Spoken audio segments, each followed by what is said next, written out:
Thank you. Good afternoon. I'm honored to represent the writing committee of this declaration. And as you know from the emails and from the website, our intent is to issue a declaration at the end of this meeting.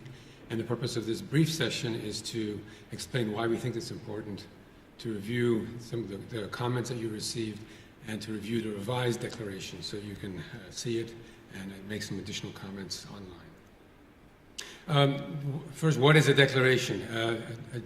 Many meetings have them. A written public announcement of intentions or agreement, usually done at the beginning of a process. Why do we think it's important to have a Glasgow Declaration? I hope you'll agree that we think that this meeting is really coming at an important time, and it has itself historical importance. It's the first meeting that brings together global representation, multi-stakeholder representation, and the first meeting that takes on the idea of elimination, global targets, and national target setting. We want to capture the historical importance and capture the energy around the building momentum around elimination through national planning and target setting. It's also an opportunity to continue to raise awareness around hepatitis as a significant public health problem and a call to action to the global community. One question that's come up is who's endorsing that? What's the engagement of it? So this is a declaration on behalf of the participants of this meeting. So there won't be individual signatures. It's a general consensus that we all agree to the content of this. And that's why it was important for us to be sure to give you an opportunity to comment on it. And so really it's an engagement on all of our behalves. Some of the comments we've received is why is it so short? And I think that's by intent. There are many comments, there are many documents, I think the WHO declarations that really go into a lot of detail around specific actions. The intent of this one is really to remain high level, to focus on the big picture and around targets, elimination, and strategies. So many of the specific interventions that were asked for around TRIPS flexibilities, they're captured in words. So, measures to make drugs less expensive is captured in the word affordability. Specific interventions around blood safety are captured in comprehensive prevention approaches. So we're really trying to use these overarching words to keep the text short, to get the message, to keep the focus of the message. There was a writing committee, so it was our chair, Gareth, Charles Gore, David Goldberg from the Health Protection Scotland, and myself. We developed a number of drafts, had some internal consultations with the institutions that were co-sponsoring the meeting. The version was put online for your comment, and we got many comments. So we really appreciate and thank you. We received over 90 comments. Almost all of them were supportive, and we were very grateful for that. So that gave us confidence that we were on the right track. Those comments were all collated, so categorized, and we've captured the essence of them into the revised declaration.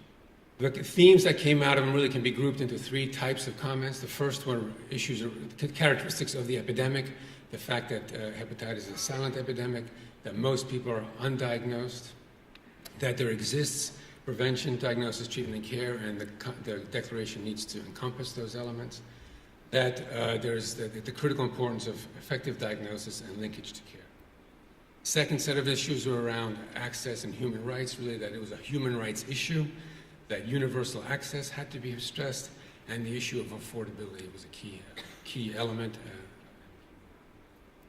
The third set of considerations was how to go forward, and it was that really the governments are responsible for the health of their people, and they're responsible for providing the hepatitis services for both prevention and treatment.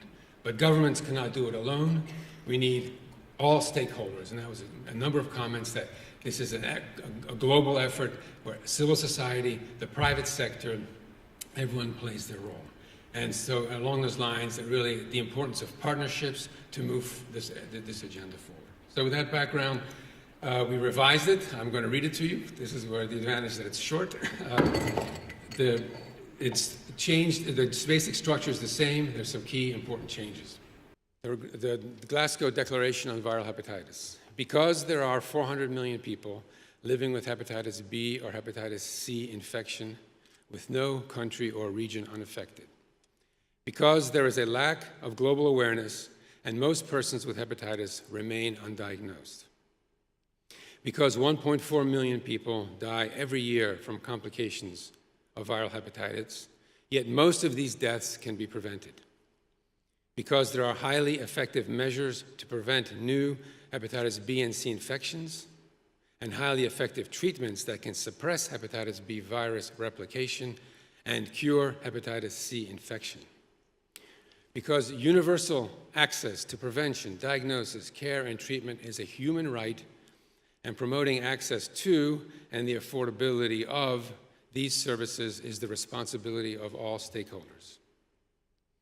The participants of the inaugural World Hepatitis Summit believe it is possible and desirable to set as a goal the elimination of both hepatitis B and C as public health concerns.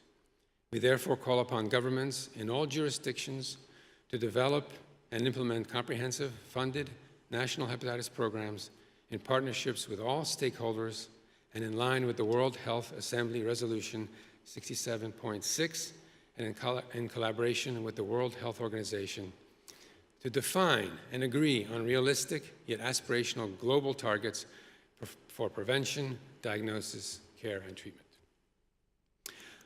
We do want to issue the final version by Friday in printed format so you can take it home.